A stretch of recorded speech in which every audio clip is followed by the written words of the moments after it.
Hey guys, this is Voiseau. You're listening to another video on Viking Voice, where I help artists and creatives express themselves authentically and without fear. So I'll be honest with you, this video I was going to talk about something completely different until in front of the camera I kind of had a meltdown because I just couldn't find my words and I got stuck. And so after some time breathing it out, I've decided to talk about something else, which is relevant to what I've been talking about in my last videos about the shadow self. If you're not familiar with the shadow self, it's a concept introduced by Carl Jung. There is a shadow side that all human beings have, which is often unconscious, all the time unconscious, and is linked to our ego self and lower base emotions. And it's through making this shadow self conscious that we become aware of our unconscious behaviors and feelings towards others and towards ourselves. And by bringing that shadow into the light, we can then dismantle this shadow self, which has a tendency to self-sabotage. When I first heard about this concept, I was completely blown away. It's now gaining more and more popularity again as more and more people talk about it. And I have found that actually becoming aware and recognizing your shadow self is actually extremely beneficial. And if you're not sure what it is, it's basically, like I said, it's that part of you that most of us don't want to look at because we're afraid to look at it, because our shadow self is our ego. It's crude, it's rude, it wants to run people off the road in traffic, it wants to push people off bridges, it wants to tell people to shut up, it wants us to do things that we would never actually say or do in real life because of the consequences, but that doesn't stop us from thinking these things. A lot of people with their shadow selves, if there's a lot of rage, a lot of fear, anger, jealousy, if there's depression, if there's apathy, if there's pride, all these kind of lower based emotions that are tied to our ego, instead of actually looking at them and bringing them to light, there are three things that human beings do to avoid our shadow selves. Either we repress it, so we push it down. So let's say you're in an argument with someone and you know that by expressing your viewpoint, you will get really angry and you might, say, for example, hit that person. You're in a board meeting at work and you can't feasibly hit someone. So you repress what you say and you just sit there in angry silence, right? So we repress it, we push it down. All right. The next thing we do is we distract ourselves. So we're feeling a horrible emotion, and what's the first thing we do? We reach for more food, we reach for more alcohol, we play video games, we switch on the TV, we get immersed in a book, we go drinking with friends or partying or dancing. We don't want to look at this, so we distract ourselves in the hope that it will just go away on its own. And the third thing we do to avoid the shadow self is to project our anger, our fear, our rage, our jealousy, our depression onto others, onto the world, because that relieves the pressure of having to look at it within ourselves. What I've discovered through the reading of these books that have been talking about the shadow self, again, I mentioned them in my past videos, really amazing book called Letting Go by Dr. David Hawkins, who talks about this shadow self and how to let go of these feelings. And the more you let go and learn to let go of these feelings, which is deceptively simple, but it just means that you have to bring these feelings into your conscious awareness and allow them to release, which is what many people don't want to do through suppression, through distraction, through blaming others. The very act of doing that actually releases the hold of these emotions have in our energy body, in our mind, and allows us to feel the natural human states that we were born into, which is love, joy, wisdom, peace, all those sorts of things, which have been obscured by this mental programming.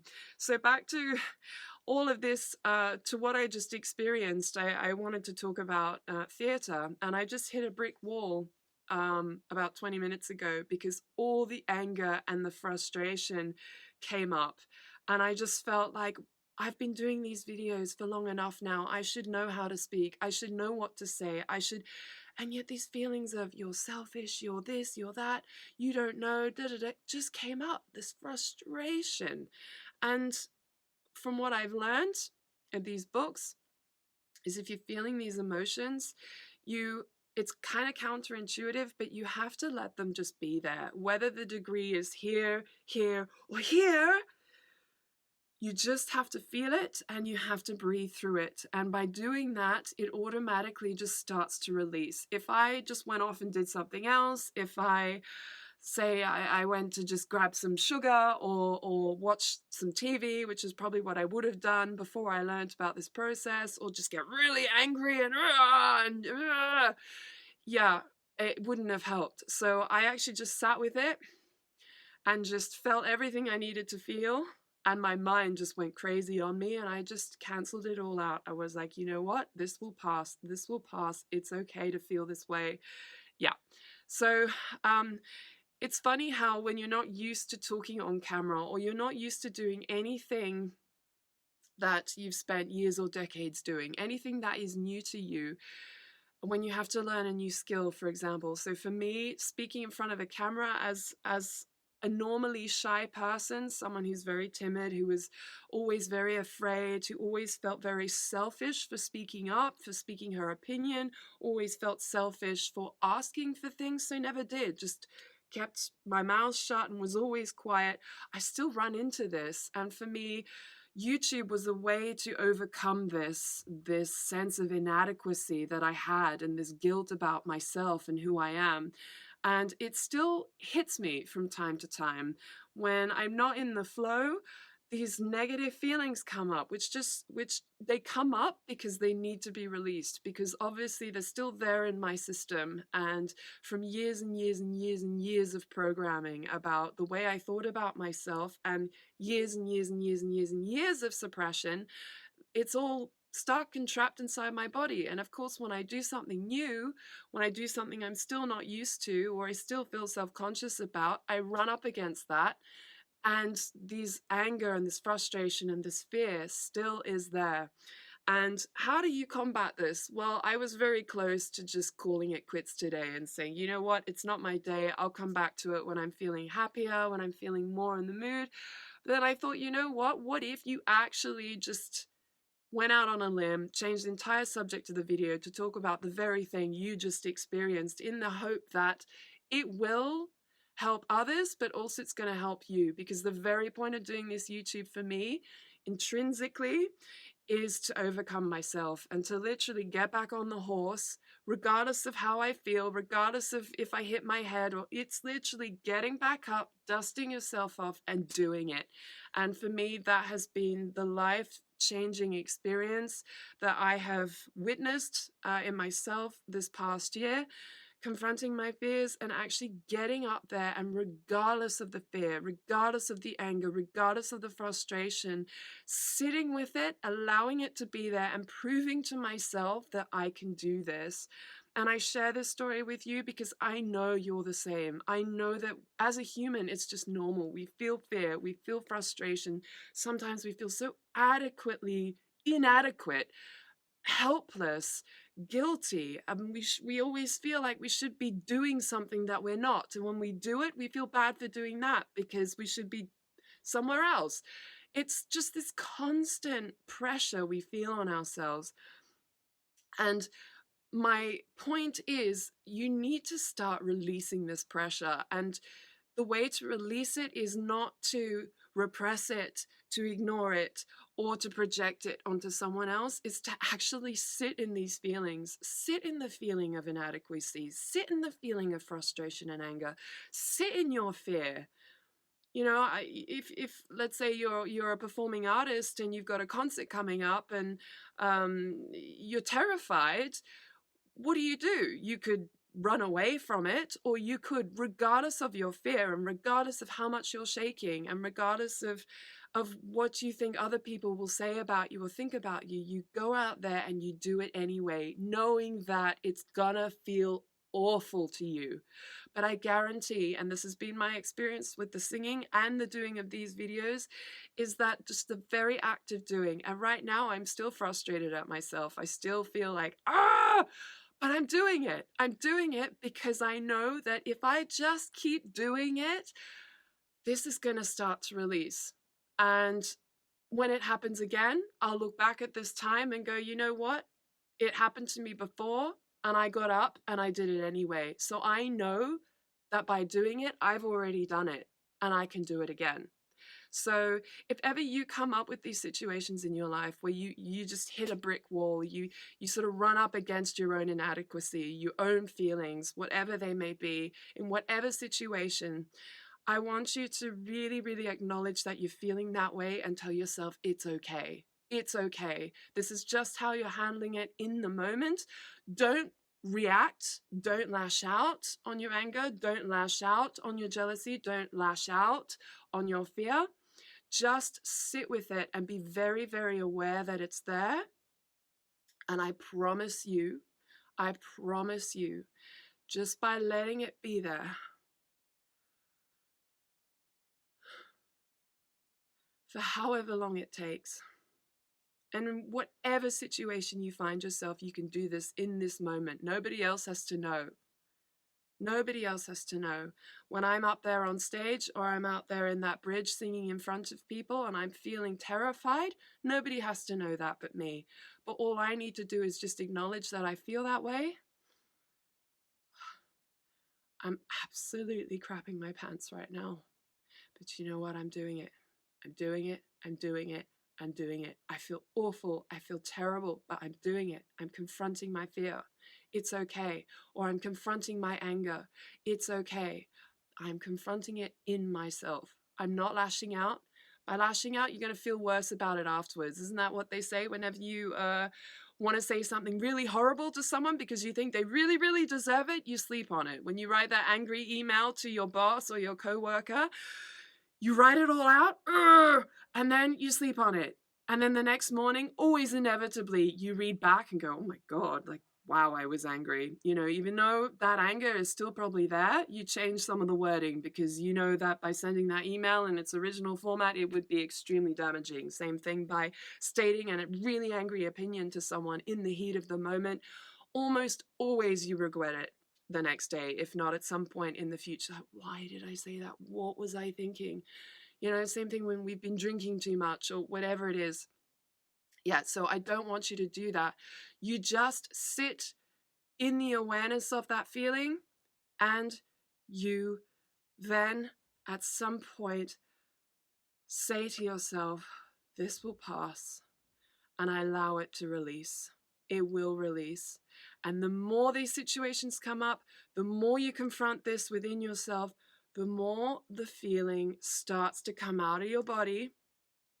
Just by the light of your own conscious awareness, it starts to dissipate. And then when the same situations come up in the future that in the past would have really pushed your buttons or really triggered you, you suddenly find that the mental chatter is gone. The ego voice that says, how could they say that? Oh no, oh my God, I'm terrified, or what are they going to think of?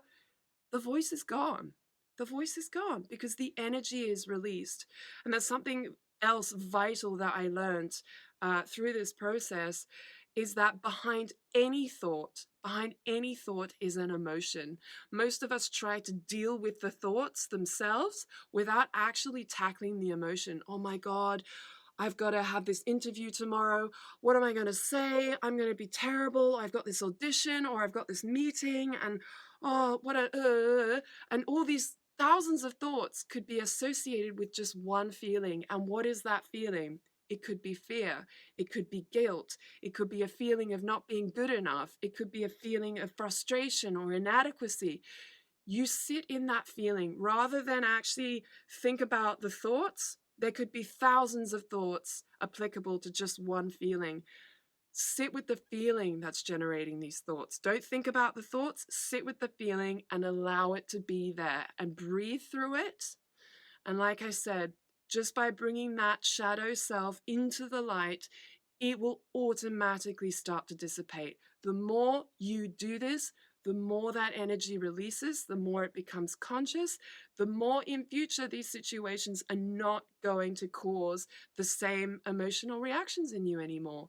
And you start to find that you walk around with this untouchable confidence because you know that you carry within you an intrinsic self knowledge of confidence, of ease, of love, of joy. All this lower consciousness has been released out of you, and you walk around like nothing can touch you anymore. And not from an egoic or prideful sense, from a sense of peace, from a sense of well-being. Because you know, no matter what anyone says, no matter, you know, part of what I've been having to let go is caring about what others think of me. And if I can get into the emotion of what underlies those kinds of thoughts, as I'm doing now, as I'm doing through these videos, I'm proving to myself that I can release this energy and that they are all just stories in my mind, all programming from years and years and years of being told, at least the way I viewed things, that I was not good enough, but that's all my own programming that I am now undoing. And by undoing this old programming, I'm coming up against a lot of my own feelings. So, you know, we'll check back in with each other in a couple of months, but I can already tell you, for me, the biggest and one I wanted to overcome in myself was my own feeling of fear around performing and around my singing. I can tell you, every day when I go on a walk, I go and I sing in that tunnel because I just do it. Because every time I do it, there are days on and off, but every time I do it, I feel more and more this sense of peace that I just talked about, this sense of calmness. And it comes from the mind just quieting. There's not the same stressful chatter in my mind anymore. People are going to think you're weird. What are you doing? Oh my God, your voice is crap. Da, da, da, da, da, da, da, da. If you've ever been in a stressful situation, you know how the mind just won't quit. But it's stopping. It's just, and to the point where it's been, 5 months into this journey now, and I do not recognize the person I was before. So guys, I know this stuff works, but you could listen to this video, as I've started emphasizing in a lot of my videos, you can listen to this and just intellectualize it and go, oh yeah, that's nice. But unless you actually practice it, you sit with these feelings, you allow them to come up, you bring your shadow self into the light and just sit in these feelings. Don't act on them, sit in them and allow them to release. Always know that they will pass. Always, always, in the heat of the moment. And your ego may tell you, yeah, but I'm this angry and it's just not right and I have to state my opinion. That is your ego. You need to be very, very, very aware and very conscious that that is your ego. Just say, cool it. It's there. I feel angry. It's okay. It will pass. And I promise you it does. It does, it does, it does. If you have experiences to share with me, I would love to hear them. So please do write them in the comments below. I hope you have found this video valuable. I certainly have found a freedom that I didn't find half an hour ago when I was trying to talk about something else that I guess just doesn't matter now. I have proven to myself by doing this that I know what to say, and I've gotten back on the horse, and for that I can be proud. So this is a journey for us all. We're all human beings. I wish you much love and much respect on your own journey, and hopefully I'll see you in the next video. Good luck, guys. Lots of love. Bye.